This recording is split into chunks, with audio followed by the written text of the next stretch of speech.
Yeah. Like when Zendaya got into the battle, I was like, oh shit. Yeah. Fuck you, Spider-Man, Zendaya.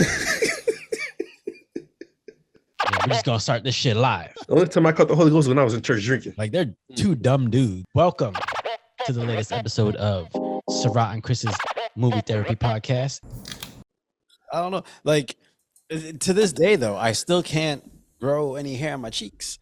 I'm 41. Look, She's like, I look got them Paul Pierce. look, nah, only Paul Pierce got the Paul Pierce. You're just a baby but smooth. He got fucking bad. His face looks like the yard in Fun with Dick and Jane. The grass is dying in spots. Look, the dog was peeing all over the Hell yeah. Oh shit. I haven't seen that movie in forever. Fun with Dick and Jane. There was a spurt where like Jim Carrey movies weren't hitting the same way. And my favorite was only Me, Myself, and Irene. Oh but yeah. But Fun with Dick and Jane, I don't know, it was just something about that. There was a whole lot of those funny spots in it.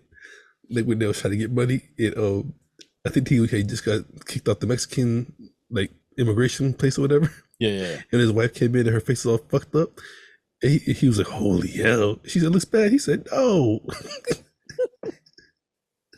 I mean, he went through that run where he had Ace Ventura, The Mask, Dumb and Dumber, Me, Myself, and Irene, like Liar, Liar, all these good ones. Then when again, with Fun with Dick and Jane and fucking what was the other one? Fucking like Bruce Almighty. Like they were fun, but they're not Jim Carrey. Yeah. No, we need some. You ever see the it's an Easter egg at the end of Liar, Liar? When he's getting wheeled out on the stretcher after getting to the accident at the airport. Yeah. And like if you look, he's dressed in the background as Fire Marshal Bill from In Living Color. For real? Yeah, you gotta look it up. Holy shit. He's sitting in the background like this. Like yeah. So he's on the stretcher, but he's also in the background? Yeah. Oh shit. Okay. Yeah. I have to look up on YouTube. Yeah, Jim Carrey, he's got some gems. People, if you haven't seen, Me, Myself, and Irene. So that's my favorite one. That shit is fucking hilarious. I don't care. You ever notice how your kids got a year-round?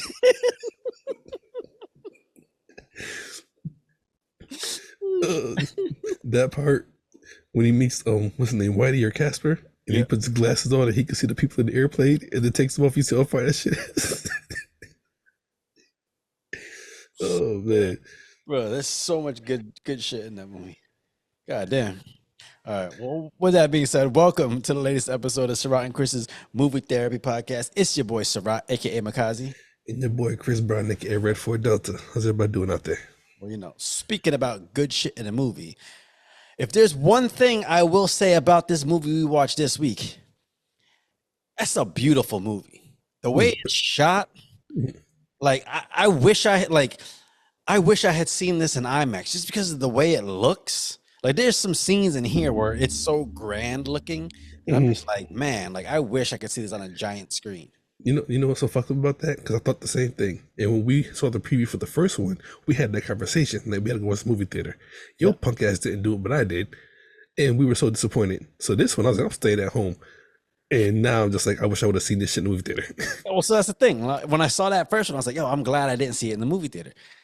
But this one, okay, so, the movie we watched this week. Oh, I was going to say, probably heard our reviews. It was like, oh, we got these critics out here. Let's change it up. Well, I mean, the movie we watched this week, again, is part 2 of it's almost a sequel. And the first one we covered a while back, and it wasn't our favorite. It wasn't our favorite. But the movie we watched this week is Dune 2. It's on HBO Max. And off rip, did you like the movie? I did. Why? Had better sequence, better action. I mean, I get it that the first one was an introduction, but I don't know, because I've seen other movies that had introductions that just like made you want to see the second one. Yeah, I didn't want to see the second one. We just decided to review it because we saw the first one. Yeah. Okay. Just saying. So okay, with that being said, there are a lot of movies that like there's sequels to movies, kind of like I hate to put it in there, like like Rocky.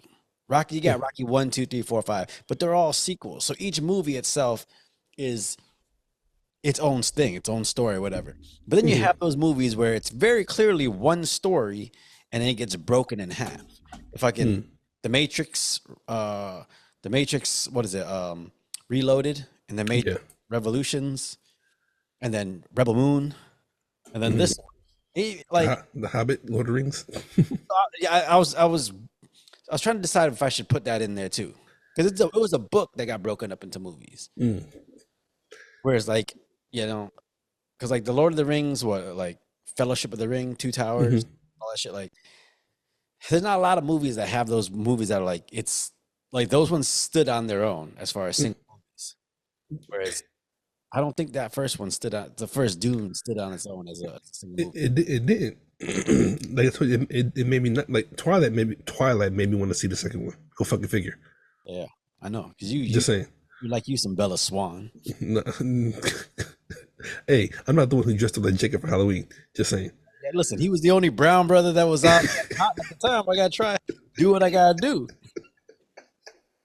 It was either him or Big Poppy, and I couldn't do that. Oh, oh man. I actually just watched a couple of the Twilight movies again recently, and Twilight Eclipse, that third one, that's a legitimately good movie. You know, the other ones, if you like the story, you like the book, you might follow along, but I think the third one's a legitimately like good movie.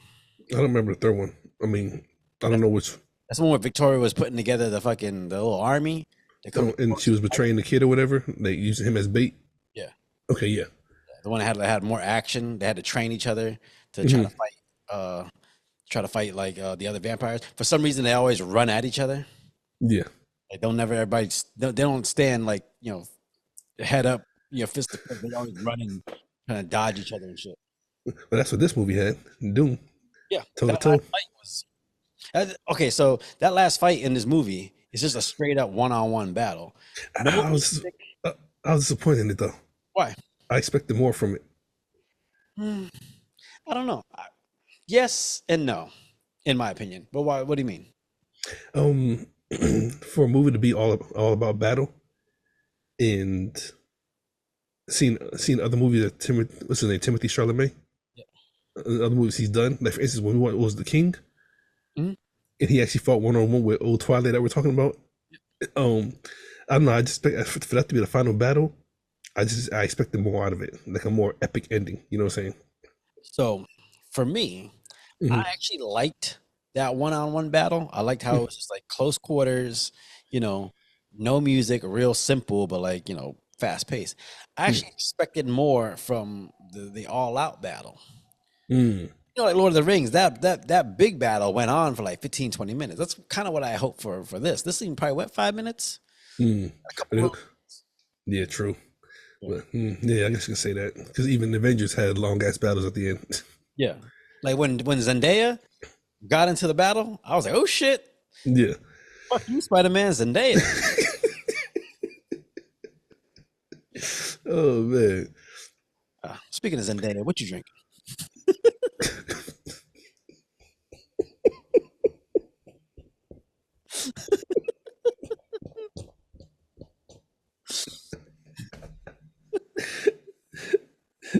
That's only, I guess, so funny because I know what we were just talking about before we started recording.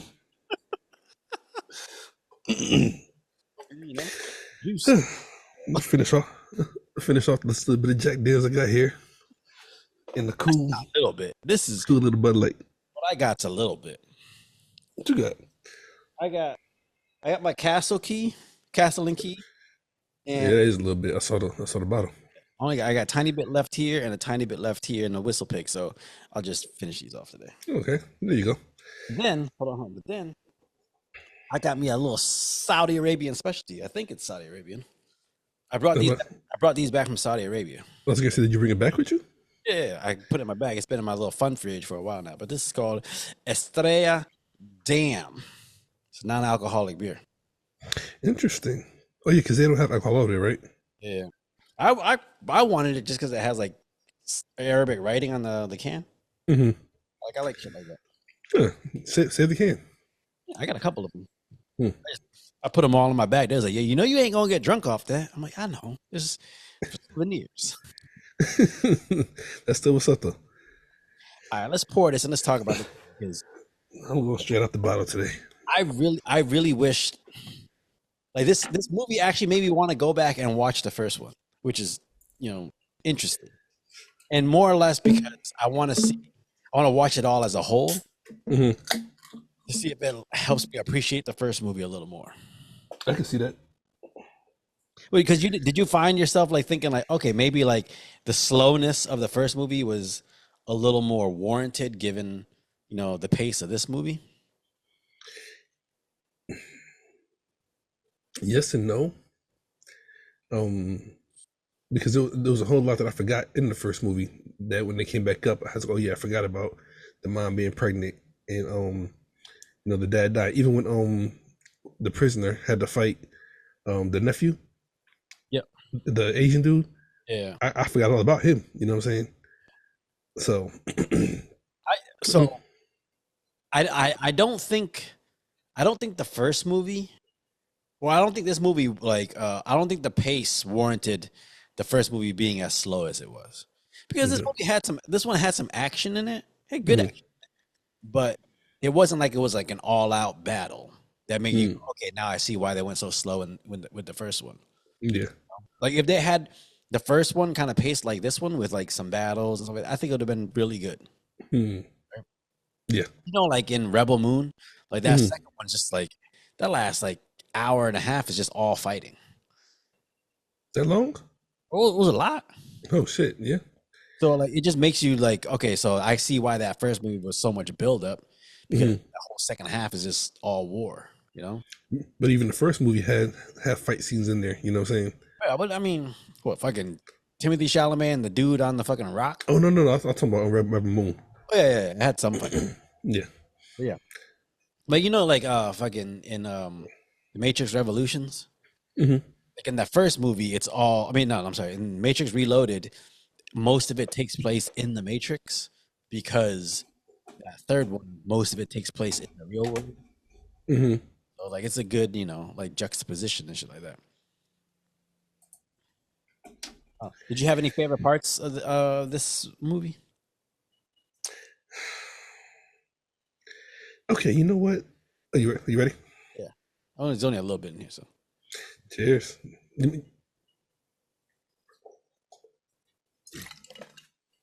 Oh, that shit's strong. Woo. Woo, woo, woo, woo, woo, woo. Anaconda malt liquor. Make you go, woo. Where'd that come from? Was that Dave Chappelle? No, that's Black Dynamite. Oh, okay. Oh, yeah, that's what it was. Should make you Oh, shit. your penis shrink. Who? That's the whole point of the story is when you drink the Anaconda malt liquor, it make your penis shrink. Oh, man. Cream corn. Nah, stop. Yeah. Okay, but so, like, did you have a favorite part to this movie? I want to say not even because of the scene. I think just the way it was shot. The battle arena, and it's all black and white. Yeah. Okay. I can't say like why it was my favorite. I think just the fact that being so different. You know what I'm saying? The one thing about that scene that caught me off guard, but I really liked was like how black dude's teeth were. Okay. Because when he was yelling and like it looked so like crazy looking that made it look menacing as fuck. Like it was supposed to be blood, wasn't it? No, they all had black teeth. Oh shit. Okay. Yeah, fucking that's Elvis. Okay, I thought it looked familiar. Excuse me. Elvis. Yeah, he was in good shape. I don't know why they had that motherfucker put on a fucking vest and a t-shirt. Battle gear, man. You know. Let that motherfucker go out like a fucking Spartan. Shit, he's not a Spartan. Speaking of, I heard they're making a movie. Think it's true? They're supposed to be making a prequel. Yeah. Okay. Either a movie or a TV show, but it's a prequel, and I think Zack Snyder might be coming back to direct it. Okay. Yeah, that's gonna be. Yeah. Fucking. I think my favorite scene in the movie, and it's purely based off how it was shot and like the tension they built up in it. When, Paul or Timothy Chalamet had to go fucking ride that worm. See, I was gonna say that, but I didn't want to sound a cliche, but that scene was dope. But keep going. Because it was like there was a scene where it zoomed out and it's like just all you see is the desert and you see the worm going and you see how small he is on it. Like it's shots like that that made me go, "Fuck! I wish I had seen this in the theater." Mm. Because this is a very gorgeous movie. Like when I was watching, I was like, man, like they must have took a long time setting up these shots for them to only get like 2 or 3 minutes of filming done a day. Damn. It looked. You got to get the lighting right and shit like that. Hey, sit on this dune and we gonna swing this drone behind you and make it just kiss. But we got to get this shit just right with the right lighting and shit. True. Oh, it's like movies like this make me appreciate good cinematography. Cause you ever seen a movie that just looks cheap, like not on purpose, but just looks cheap. Okay, yeah. I hate to say it, but the first Rebel Moon, it just there's parts of it where it tries to look expensive, but it looks like it's like a shot in a fucking closet. Yeah, we talked about that. Yeah. So obviously something like the movie. Did you? I mean, was there any black people in this movie? Yeah. Which one? Okay. The fact I gotta say the people that was what's his name? Fucking Josh Brolin. The people that was with him. I don't think I don't think there are any main characters that were black besides Zendaya. Yeah. Oh yeah, I forgot something. I mean, you just talk about what you're drinking. I know. Chocolate. And you. And that's quick going on. All right. Okay, let's go. Let's look at Zendaya's story. So essentially, Paul kind of like found himself with the Freeman, and like he kind of devoted himself to like helping them become free. And her whole thing was, you can't have like a leader or a king or a tyrant like that, because then that's how you become a slave. That's how you become, like just tied down to like, a patriarchy or some shit like that. And then, by the end of the movie, Paul does what he needs to do for the betterment of like the galaxy, I guess. The galaxy, yeah. But she's like, but in doing so, he had to go against everything he told her that he wanted, which was people to be free. Yeah. What do you think about that? You think sometimes there's like a sacrifice that you got to do what you don't want to do in order to get stuff done the right way? Oh, definitely. So that's every day. Heard this quote. Matter of fact, I think Denzel Washington, the one I heard it from, where he said, "You got to do what you got to do, so you can do what you want to do." You know what I'm saying? Yeah. Okay, I see that. And I'm just saying, he might have had a whole vision, the whole plan. How many times have you had a whole vision, the whole plan? Like, I'm gonna do this, it's gonna go like this, but then you start doing it and realizing, wait a minute, I gotta change something up, because even though this is what I want and how I want it to go, it's not gonna get the results that I want. I thought it was, but it's not. Yeah. You know what I'm saying? Yeah. It's like, so you ever read it's not Crisis on Infinite Earths. It's what the fuck? The Injustice story for DC. Have you ever read it? I played the game. Have you ever read the story? Mm-mm. It's like after Lois gets killed, Superman basically says, like, I've tried to do right by these people, by everyone, and like, let everybody live how, and try to make peace. But the only way we're gonna have peace is if I run the shit and I rule with an iron fist. Oh, okay. Yeah, that wasn't the movie. I remember. Yeah. So, but that's essentially this. Like, he comes to the point. I think Paul comes to a point where he realizes like the only way to get everybody to live peacefully is that he actually rules. Because if he tries to be just an outlier on the side, then you got people who are always going to come and try to test it and try to take over and do all that shit. Shit, I do it every damn day. I know you're trying to take over every Popeyes on the road. Popeyes, gas stations, whatever got fried chicken and fried pork, that's on there. But let me find some collard greens, black eyed peas, cornbread. Shit, it's going down. Oh, and I can't forget the chicken salad. Okay, chicken salad. You like chicken salad? No, fuck no. Maybe on a sandwich. Even on a sandwich, I think it's overrated. I mean, tuna fish is definitely better. But if I had to eat it, then I would eat it on a sandwich. Bro, if you had to eat anything, you would eat it on a sandwich. So I acting mean, like you got fucking limits. hey, sandwiches are good. Sandwiches are good, huh? I know. And then when juice comes and takes it, and you're like, motherfucker. Oh yeah, we were fighting. Oh, she knew she was. I remember that I told you that story. I knew she was wrong. Looked at me and looked at the sandwich like, I got about 3 seconds before he gets to me. Go. It was like the Sandlot, but with me and her, it wasn't no baseball I was getting. I want my sandwich back. All right. So, uh, did you notice the parallels between this movie and like, a lot of other like fantasy sci-fi movies? Well, I told you in the first one that this one kind of like hit home a little bit because of the language and the way they talked about things. What do you mean the language? How are you gonna hit home with you and the language? I'm talking about the words and shit. You know, the arrakis, spice, all that. With you, yours is brother, fleek, and No, words fuck no. That is no, fuck no. That is not my language. That's not my lingo. that, all that shit. Not no fat. No, I don't say that no more. Maybe that's dope. That's tight. Whatever. You know what I'm saying? But nah, like almost when they go into war, it almost like how can I put it? Like brought up too much about being in Iraq. You know what I'm saying? Okay. A lot of things that were said in the movie sounded very, very familiar to things I had to live through. You know what I'm saying? So, which is also why I told you I didn't like the first one. It was like too close to home for me. Yeah. This one, I think the action kind of balanced it out, or maybe because I already knew what I was expecting because of the first one. I don't know. So like, are you the Zendaya of the story? The one black in the sea of salt? That's you in your life. Me in my life. Yeah. I flip flop. I know when to be black and when to be white. Just saying. I mean, so what I mean by parallels is, all right, I'm gonna use probably the best example. It's fucking Avatar, right? Okay. Motherfucker like is, and he's kind of a fish out of water story.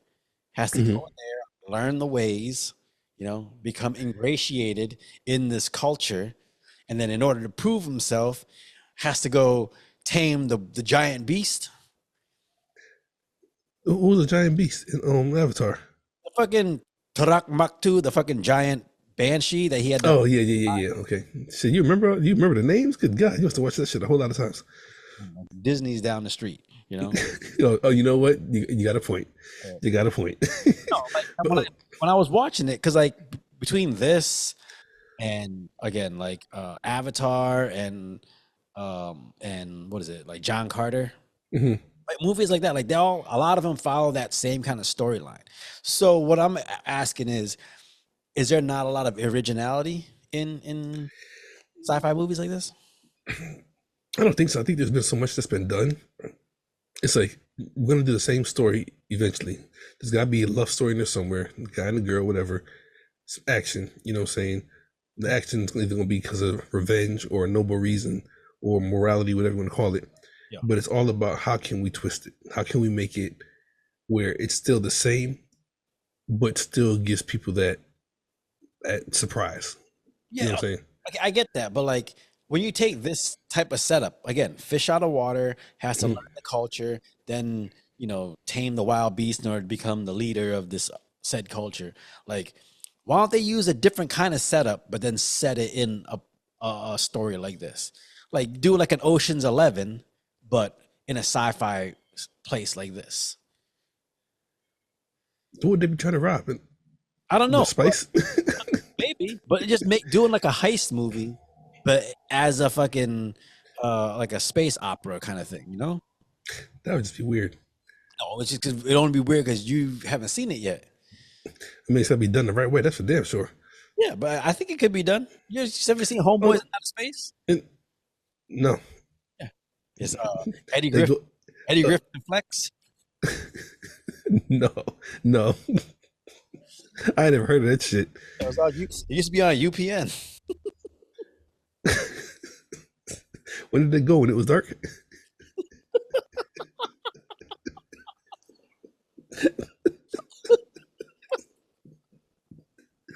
Oh shit. But nah, okay, but even talking about Avatar, he was a prior service Marine. Like he was battle. And, he went in there to go basically be intel and be a Marine, but had to change up his story or what his objective because he realized what he wanted or what they wanted wasn't right. You know what I'm saying? Yeah. So No, but I'm saying, can we shoot a different type of story, but in the same setting? You know, because I think that would just, it would be, I think it would be one funner, and two, like, okay, so for example, here's a good example: mhm. Star Wars Rogue One, Never seen him, but keep going. the one that had Donnie Yen in it. But I didn't know he's not. Honestly, I stopped watching Star Wars after Revenge of the Sixth. I was like, okay, there's like too many Star Wars coming out. first of all, it's Sith, not Sith, Six, whatever. There was too many. I was like, okay, you know what? too many. Yeah, Medea's on like number 12, and you saying Star Wars is too many? I watch Medea like that. You know more about Medea than I do. Blockbuster waiting for the next one. No, but in Star Wars Rogue One, that's a heist movie. So it was like a group of like, people had to band together in order to go steal something in order to use it to kick off the Rebel Alliance, or to help the Rebel Alliance go against Darth Vader. So they actually took a heist movie kind of story, but set it in Star Wars. So that made it feel a little different. It wasn't just like because like Rebel Moon is kind of like the same thing as Star Wars, where we need to take someone down, so now I gotta go grab a group of people, like, Land of Misfit Toys, and bring them together in order to do a battle. That happens in a lot of movies. Okay, so ain't that like the Avengers? Yeah. Okay. I'm not saying, I'm saying like this. Can we take some of this stuff? So if the first Ant-Man was a heist movie, it's superheroes, but then they had to go steal, the suit and all that shit. I'm saying there's other stories they can do that can be set in worlds like this that might make it a little more refreshing to the eyes. Maybe. Well, see, okay, and I think we talked this before in other movies. That's probably why it was so grand to watch. Like, for instance, when they're going to battle, and they're like, I thought one of the parts that was dope. Like, obviously, I can say it can't be done in real life, but just the timing and the speed you have to have when the big machines were coming at them, and they shot the helicopter down. Yeah. And they actually dove under it and had to move with the machine while it was moving. Yeah. I thought that part was dope. You know what I'm saying? But it's only dope because it's so massive. You have to see it on the big screen. You know what I'm saying? Yeah. It ain't like Tom Cruise trying to roll under a Jeep and live, die, repeat. You know what I'm saying? Yeah. You know what I mean? But I mean, okay, but like, again, the look of it is really good. But imagine like, I'm just wondering if there's other stories or other types of movies that can be told within the same setting as a movie like this, where you got aliens, where you got like far off cultures and shit like that.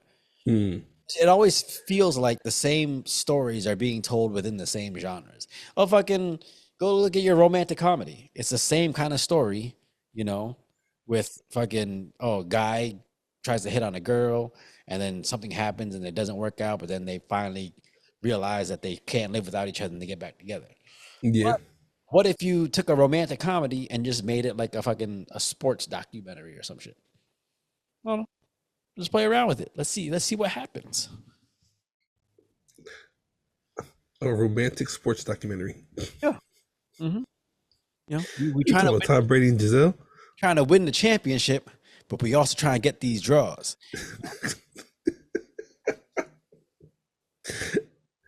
Okay, Taylor Swift and Travis Kelce? What's going on here? I don't know. Do a documentary on him and his whole season. It has to go on her country tours with her. No, all I know is there's a lot of young white women who all of a sudden like football now. It's better for the sport. Okay, so which popular black actor could you see in this movie? Popular black actor? Which popular black actor could you see in this movie and they would kill a role? Michael B. Jordan. Really? Who would he play? He would have to play one of the generals. Fuck out. No. Like he could have even played Batista's role. Okay, yeah, I can see him doing that. That's what I'm saying. Like, not, huh? The dumb older brother. That's what he was in the movie. He literally ran into the room every single time. Just, I told you, Look, I hate that look that he does. Like it always just looks like you don't know what the hell's going on. Like he lost his socks. Oh man. But I could see Michael B. Jordan being in a movie and being a character. Yeah, Like even um I do. I think if fucking imagine if Denzel played like the Jabba the Hutt dude. see, I thought he was first thing came to my mind, but he's already in the next Gladiator, right? I think so. And for some reason I can't picture him being in that movie. Now, granted, he might kill the role he's got because I ain't seen it yet. Yeah. But just knowing he's in it, I'm like, huh, really? Is he gonna do Denzel? He was like, "Get thy hands off me, brother." He gonna do his finger like this. Like, my nigga. You know what I'm saying? Okay, okay. So you want to go to war, huh? Okay. Okay. Oh man. That was like when Will Smith did Suicide Squad, Yeah, I couldn't see him in that role. because he was supposed to be like a evil dude. Then all of a sudden he just goes, "Time to go save the world," and walked off. And I was like, "Okay, that's fucking Independence Day all over again."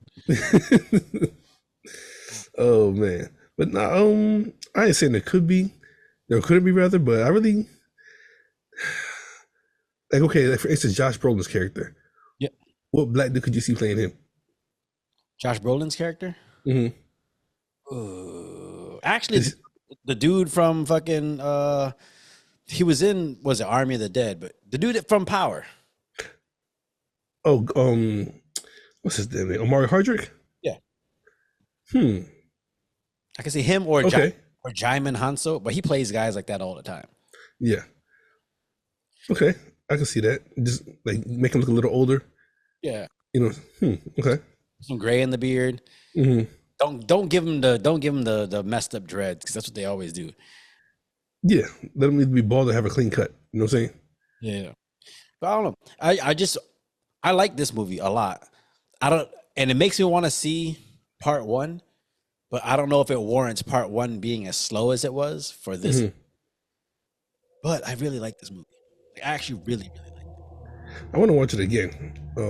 Because honestly, I feel like I rushed through it because of my time schedule. So I mean, obviously, you know, how do you rush a movie? You gotta sit there and watch it. Yeah. But I feel like I was rushing through it, if that makes any sense. Bro, I watched it on the plane this morning. Mind you, I was on 2 hours of sleep, but it Mm. kept me awake the entire movie. So that's how Oh yeah, I it knew was, it was definitely interesting. But like I said, that's what I'm saying. Like so much better than the first one. Like it had my interest. yeah. The first one, I was like, I drove all this way, had to stay in the hotel room because I was so fucking far away, like to come see this damn movie. And this is what I got. Shit. All right, so but like, could you, if you were in Paul's place where he Hmm. had to, essentially decide between the woman he loved and doing right by his kingdom, like, which side of the fence do you land on? We all know Chris loves control, but see, he also loves. So here's my thought process: if I'm gonna be me, Yep. shit, the control because then I got all the pussy. Yeah, but it ain't all good. You seen all them crazy old ladies? Get me a gummy.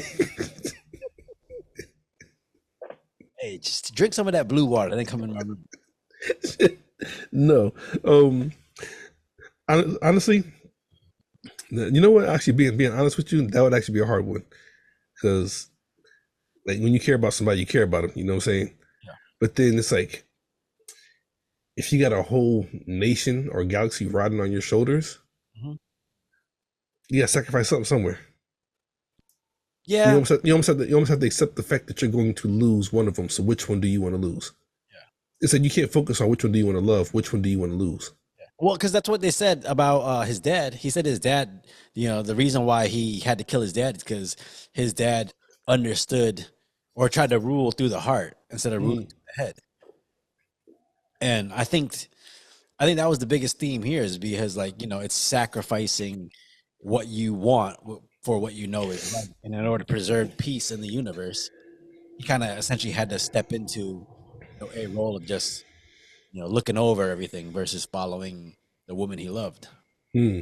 I like that scene where, like, everybody realizes he's the child of prophecy or the kid of prophecy. So they all bend down to like, praise him, and then they are still standing. She's like, nah, like I ain't bowing down to you. Is that when Josh Brolin pulls her down? No, this is at the end when everybody goes down. This is after he beats Oh, okay. fucking Elvis. Yeah. Yeah, they all go down and she just stands up looking, and then she walks off. Mm-hmm. I thought that was dope because it was like, no, like you talked all this shit about freeing my people and making everybody free and under no rule and stuff like that, how ruling over people was bad. And now you're becoming, what the fuck? The NSYNC? It's Michael. I don't know what Okay, you know what? and the mirror just came on. Well, yeah. Is that your ringtone or just? No, I accidentally kicked my table and the thing came on. I was watching something on Twitter earlier. Don't judge me.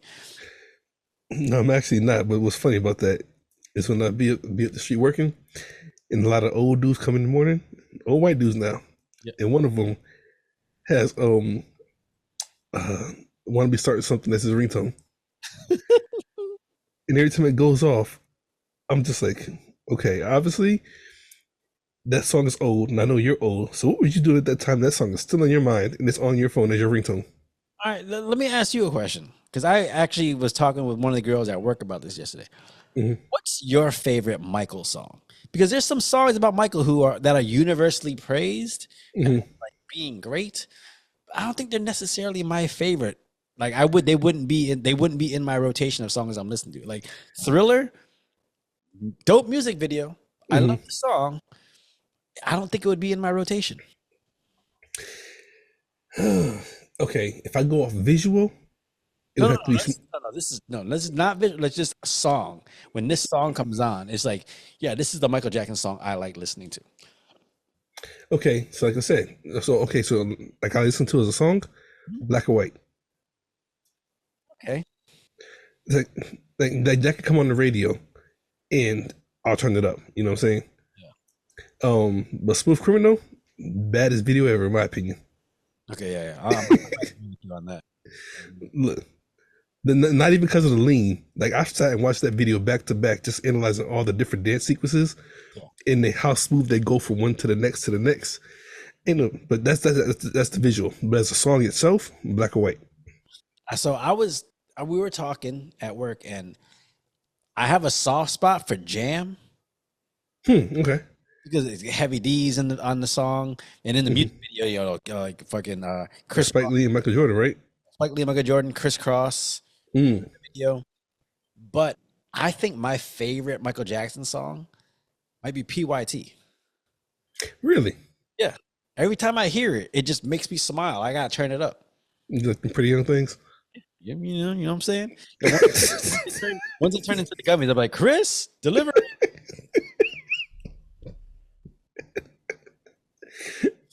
I'm like, oh shit, I'm about to that. Gotta get right for this one. Okay, so like, where would you, if you had to play one of the characters in this movie, like who would you play? Which character do you connect with most? Because you got the one dude, fucking Jabba the Hutt, whatever his name is, the Harkonnens. But he was like, he basically wanted to rule over everything, wanted to get control of all the spice. And then you got the little emperor who was conniving behind the scenes, and he was like, whatever, he's trying to do whatever he can to preserve his seat on the throne. Then you got Paul, who's trying to resurrect the livelihood of his family. Day, who's trying to free her people. Who's like, which character did their story and their journey did you connect with? Based on where I'm at in my life right now, I feel like I would I don't know his name, but basically the one that believed in Paul, that trained him. Javier Bardem. That's who he really is, but I don't know. I forget his name in the movie. Yeah, because it's almost like I would love to be like Timothy Chalamet's character, like out there doing all that stuff and everything. and I still feel like I can do it if I have to. You know what I'm saying? Mhm. However, I feel like I got enough wisdom where I'm just like, you know what, I'm better off teaching than doing. I don't know No, about. I can still do it. We no, don't, no, not, and we. No, I'm not going through a couple weeks ago. I can still do it, but I'm better off teaching. You know what I'm saying? Um, Just saying. I think I hate to say it. I think I'd connect with Zendaya, and I think it's just a little. You ain't got no blue eyes. Listen, man, my You got long hair though. I know I got the long hair and no naps.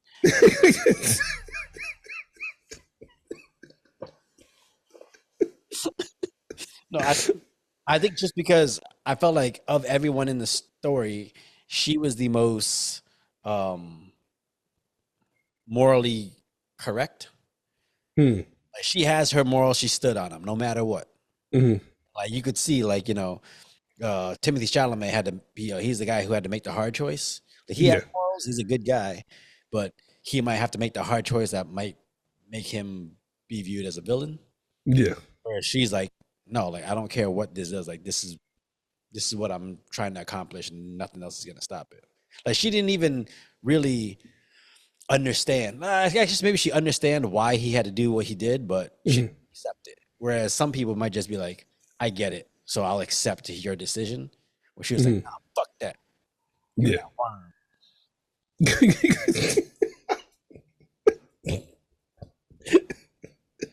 Okay. Yeah, because she went out, she had to go get the worm so she could ride away. Yeah. Okay. So okay. What'd you think about the little mouse? Because that's what he took his name after. Yeah, okay, so I was trying to figure, okay, what happened with the little mouse that he noticed it? Because I forgot, I think I might have went to the bathroom or something when that happened. I just kind of The part I remember in the movie, that's just something different that I missed, was when they were hiding under the sand when the troops were coming in, yeah. and the mouse came up and started messing with the little tube they were breathing out of, and he was like, "Get out of here!" You know what I'm saying? Yeah. So when they finished that battle, and the older character that I said I identify with, it says we got to name you. He takes the mouse's name, and he was like, "That's a strong name. Like Yeah. that little mouse creates its own water." Yeah. You know what I'm saying? And it knows the desert. Yeah. Lives with the desert. It creates its own water. Yeah. So I thought that was kind of interesting because as a viewer, you're looking at this little ass mouse, just squash that shit and get the fuck on.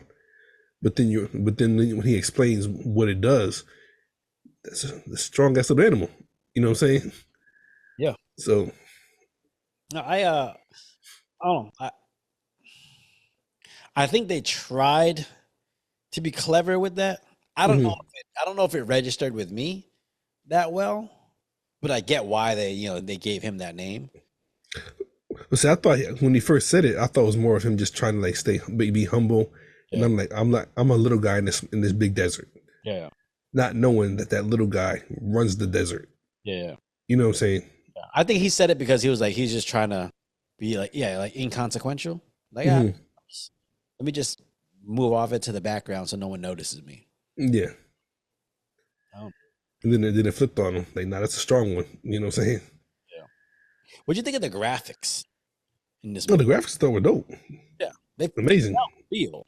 Like Mhm. the way it was shot, like the way everything was like done, it felt like it didn't feel like a bunch of people sitting on a green screen. It felt like they was right there amongst all that shit. Like, I really wonder how they filmed him on that worm with all the sand flying on his face. They probably just had him stand on some green shit and just put a fan. People just throwing sand through a fan. You played Shadow of the Colossus, right? Yes. Yeah. See, that's what it reminded me of. Like he got Yeah, I thought the same thing. time on the giant thing to take it down. I don't know. I like this movie. I liked it. It's one of the better fantasy movies out here. I don't think. Do you think you need to see part one in order to understand part two?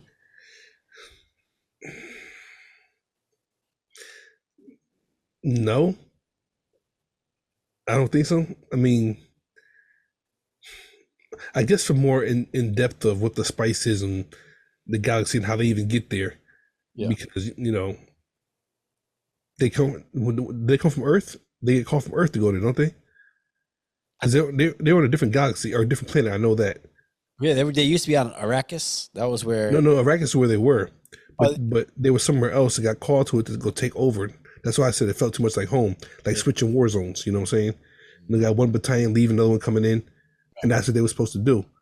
But then it changed all to some political shit. Yeah. I think. Hmm. I think. I think you need to watch part one in order to understand part two. Hmm. You don't necessarily need to watch part one in order to enjoy part two. That makes sense. Okay, yeah, I can see that. Yeah. I mean, because like you have the nephew, and he was kind of like the main bad guy of this part.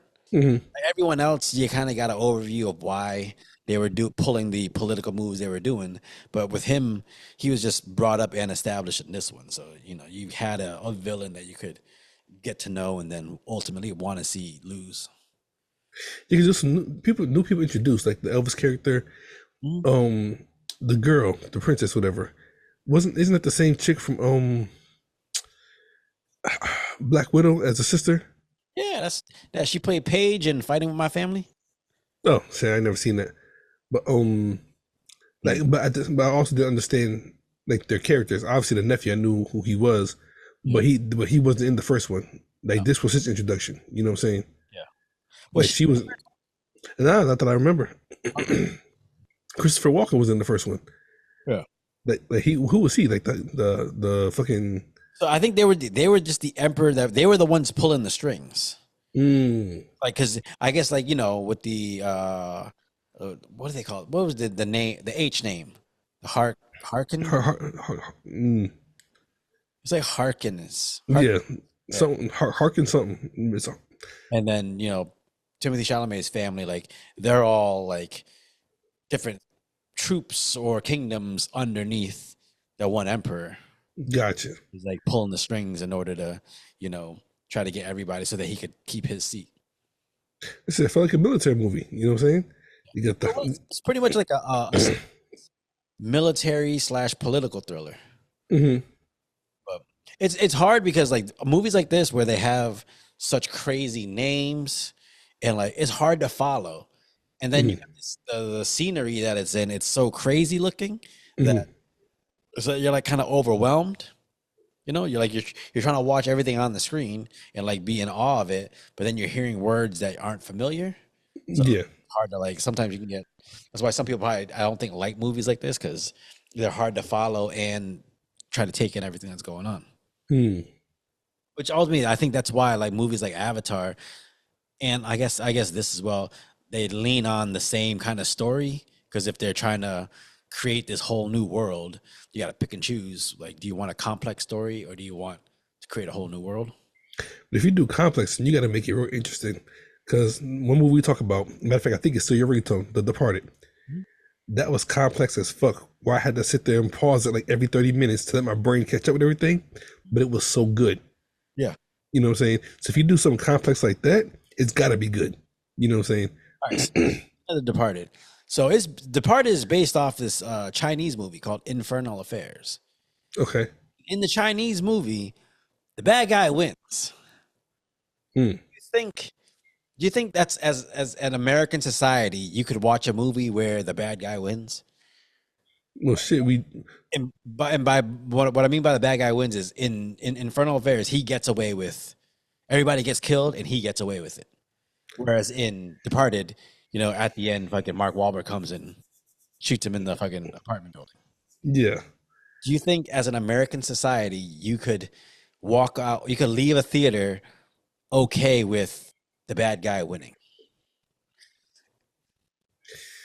And you can't use Avengers Infinity War Because, because everybody yeah, another one was coming after. yeah, but you know what? That would be interesting to have a movie where that actually happens. Mhm. But I don't know because the good guy always wins. It's supposed to win. It's in the script. You know what I'm saying? But that's Like it's the motto of like good always prevails. yeah, but that's only in American movies. You go to different countries, like they play with that shit. You ever seen I Saw the Devil? I think I might have told you about this. Now is that the one we watched? The Korean movie? It's Where, no, that's the Forgotten. The one you're thinking about is Forgotten. okay, gotcha. Now, I Saw the Devil is about a fucking detective whose wife gets killed by a serial killer. Mm. So this dude kind of goes nuts and goes out and searching for the serial killer. When he catches him, he doesn't take him in. He locks him up and tortures him to an inch of his life. And when he's almost dead, he lets him go so that he can heal up. And when the serial killer heals up, then he goes out, catches him again, and tortures him again. So you get juxtaposition of, okay, this detective, his wife got killed by a serial killer, so you feel bad for him. But at the same time, he's catching and torturing motherfuckers. But you have like it's the moral ambiguity. I'm trying to think. The only movie I saw where it came close, like the bad guy winning, but still didn't, which I actually felt some way about, was Gerard Butler, Jamie Foxx. Oh, No. This is where Gerard Butler's family gets murdered. All about it. Yeah, there you go. Yeah, where Jamie Foxx is the detective, I think, or he's detective or a lawyer, something like that. Something like that, and basically Gerard Butler sets it all up so that he can win. You know what I'm saying? But he ends up still losing. And that was one movie where I felt like he should have rode off into the sunset. Like if that one would have ended like with the bad guy winning, I think that would have been, I guess it would have been good in Hollywood, so to speak. Well, I mean, I feel like Hollywood does have those few movies where like in the end there's a twist and then the bad guy comes out, like fucking The Usual Suspects, where like everybody like they think it's all these people, these criminals, and at the end it was like the guy with the mental disabilities. Usual Suspects. He didn't actually didn't have any disabilities at all. He set everyone up. Okay, you know what? I'm thinking something different. I'm thinking of an older movie with Richard Gere and what's your homeboy? Primal Fear. There you go. Yeah. Well, okay, you know what? That actually is a movie. That's an example where the bad guy got away with it. Yeah. But that was fucked up. I mean, like, he shouldn't have got away with it. I like the idea of playing with different, like taking the usual movie tropes and then just playing with them. And I feel like movies like Dune and all that stuff, they should do the same. They should try to take like typical movie type of stories and then just set them in a space setting and just to see what happens. Like, do you ever say what movie? Saltburn and action. Whatever happens, happens. I'm gonna fuck this dirt right here. Fuck it real long and hard. Suck on the bathtub. I'm not gonna say that the bathtub doesn't have water in it, but if it does, you can do whatever you want. I'm gonna just roll it. That shit. Gross. Yeah. All right. Final thoughts on Dune Part 2. Final thoughts. Definitely a better watch than the first one. A lot of action. I think the first one makes the second one have a deep storyline. Yeah. But like you said, I don't think you have to watch the first one to enjoy the second one. Yeah. You have to watch it more to understand it. Yeah. But yeah. Not a bad sequel to the original. I like this movie a lot. I just don't think the first one. I don't think that first one warrants a second one, even though the second one is really good. Because I just didn't like that first one. It was just too fucking slow. Yeah. I don't know. Yeah. I don't know. But I think if you want to watch a beautiful, if you had a good sound system and a good TV at home, watch this shit on there. I might actually pop it on the TV here because I watch it on an iPad. Yeah. Watch it on the TV here just to see how it looks on like my 4K. Yeah, that definitely make a difference. If you got a big TV and a sound system, to just watch the movie itself and like get wrapped up into it, it'll do that. I can say that. It will pull you in off of, like you said, how it was shot in the action. Yeah. Okay. Do you have a favorite action sequence? I don't know if we talked about it, but there's like I asked if you had a favorite scene, but is there an action sequence that you were like, man, that shit was just fucking dope? Like, well, I wouldn't. It's would him riding the worm be an action sequence? I think so. Because to me that's the dopest part of the movie. You know what I'm saying? Yeah. I liked how it was shot, where like he's on the dune by himself, and also everybody sees that cloud coming. Like No, I didn't think not one that big. That big, yeah. And they called it. He called the grandfather worm in. Yeah. But even when he's sizing it up, like I like that scene because he's stepping side to side, like he's feeling it out. But you can hear the words like, okay, like he's scared, but he's looking like he's not. You know what I'm saying? So Yeah, I think between that and then the scene where they're taking down the fucking helicopter and they're trying to take down that fucking big machine, like running in between the legs and shit like that. Yeah. Just because like the scale that you get watching it, like these people doing that, she had to fucking turn around and shoot the other dude. Yeah. Like, you know, I had to save myself because you were supposed to have my back, but Yeah. shit out. Yeah. But, yeah. That's probably it. All right. Well, that's Dune 2 on HBO Max. Once again, this is Sarat and Chris's Movie Therapy Podcast. It's your boy Sarat, aka Makazi. And your boy Chris Brown, aka Red Fort Delta. I'll be good out there. Thanks for tuning in. Yes, sir. And subscribe, motherfuckers.